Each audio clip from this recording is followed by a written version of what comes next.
Nous allons étudier dans cette capsule l'effet Joule dans les circuits électriques.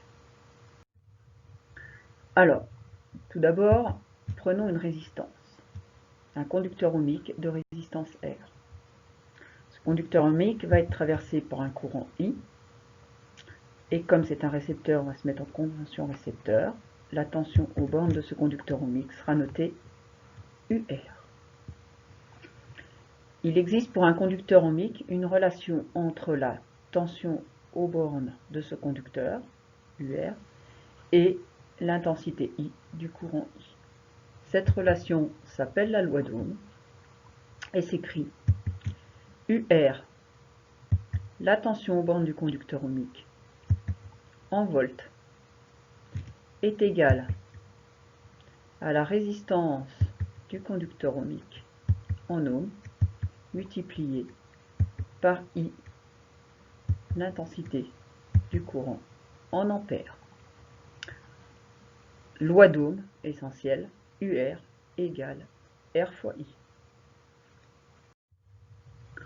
Prenons maintenant un circuit dans lequel on place ce conducteur ohmique.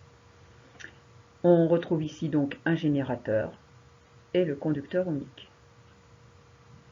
Plaçons le sens du courant qui va toujours de la borne plus du générateur vers la borne moins du générateur.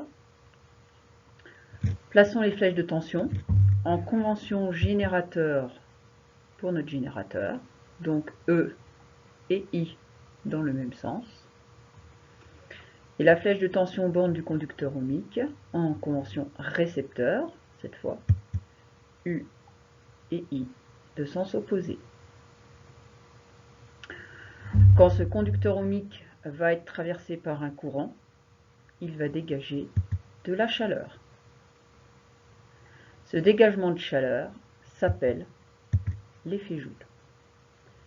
Donc, un conducteur ohmique traversé par un courant produit de la chaleur, c'est l'effet Joule.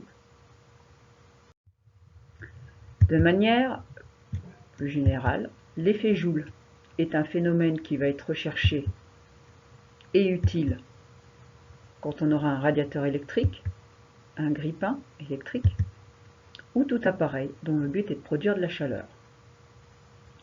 Par contre, ce phénomène d'effet Joule va être de la perte et donc à limiter pour une ampoule, un moteur électrique ou tout autre appareil dont le but premier n'est pas de produire de la chaleur.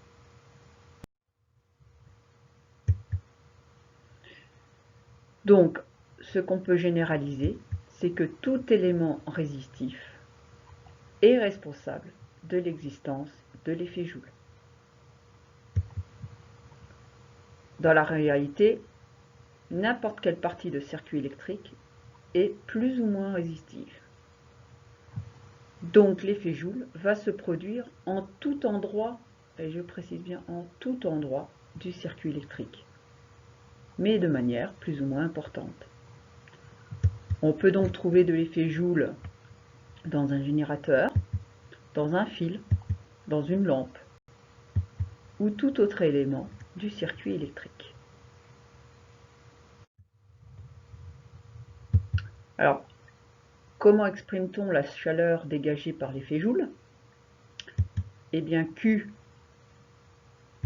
est la chaleur en joules, on rappelle que la chaleur c'est de l'énergie, égale R, la résistance de l'élément du circuit en ohms, multiplié par l'intensité du courant au carré, l'intensité du courant en ampères, et multiplié par delta T, la durée de fonctionnement en secondes.